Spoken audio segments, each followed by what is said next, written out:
I became famous for my reactions. So, people think I'm just a reactor. I'm not. I came in, unboxings, movie reviews. I do vlogs. I do, sometimes I do pranks on Scrollo.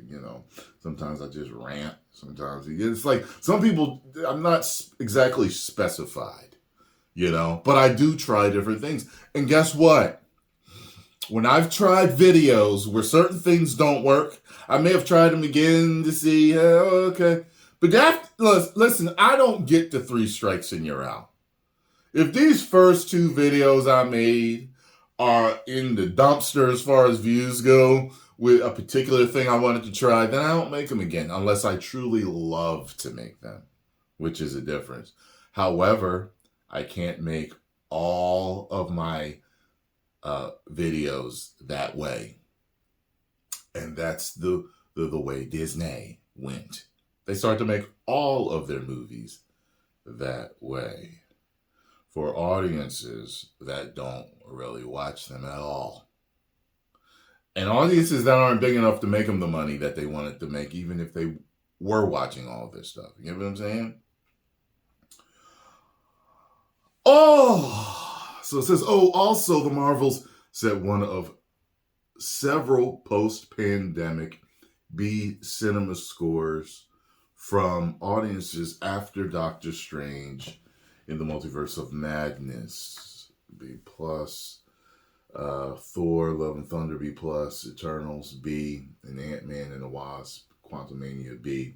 Cinema score, Screen Engine, and post-tracks exits are worse at 3.5 stars and a 73% positive. By all accounts and by all sources, it's a disastrous result for a $200 million movie.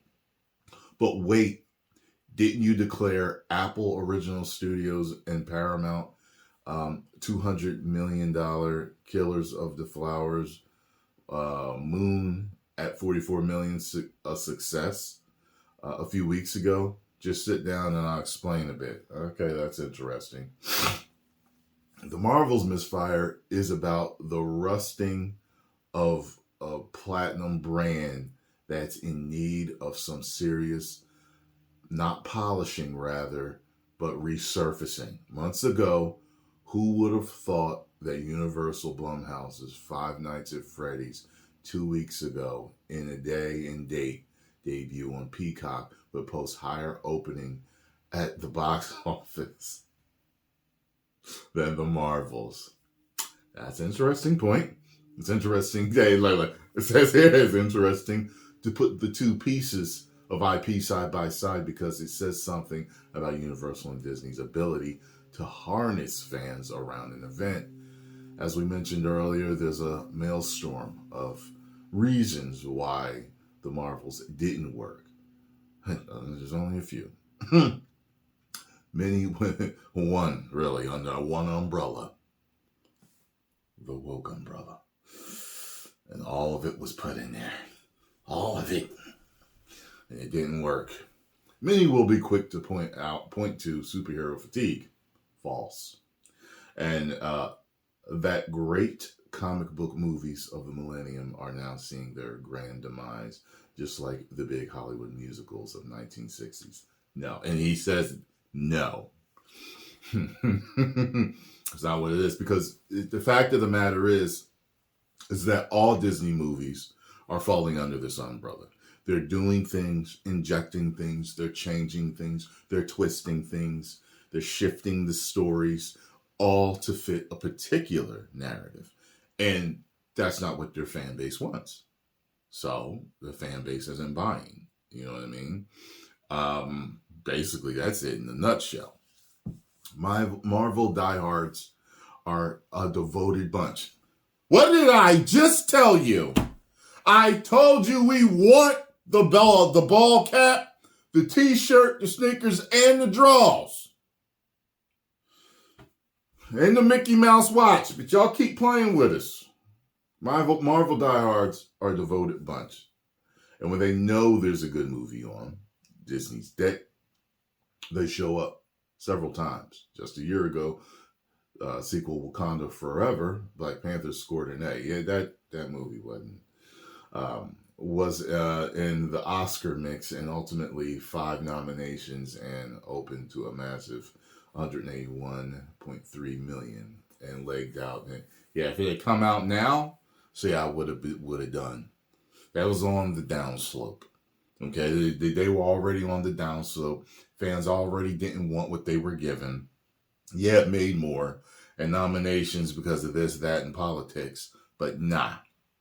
But I see what they're saying here. Also, Guardians of the Galaxy 3 didn't do shabby. That was a good movie. With a 118.4 million opening and 359 domestic and 845, etc. So I guess that means international.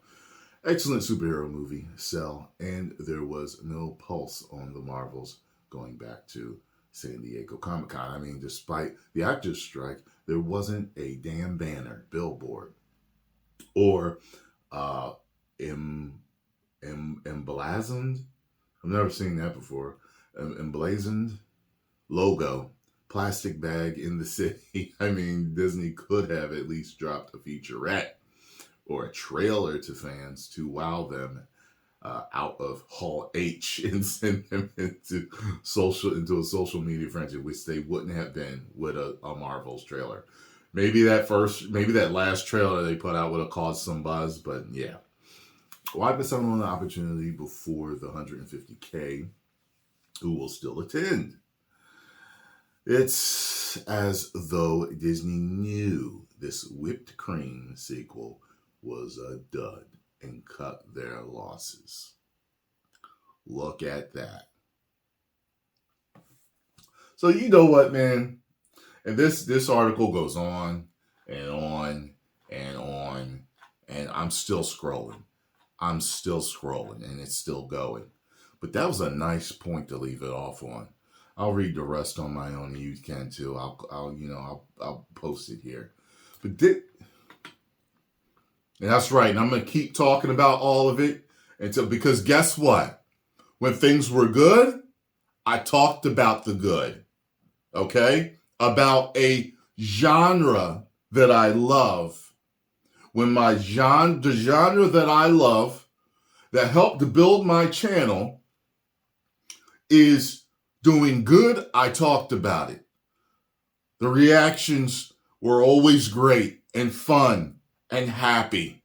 And it went to disappointment, and you don't know.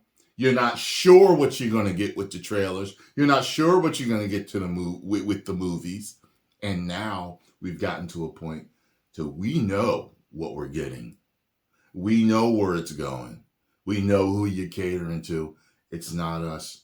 And now I still talk about it in hopes that they will listen to us as a whole and to how much money they're losing.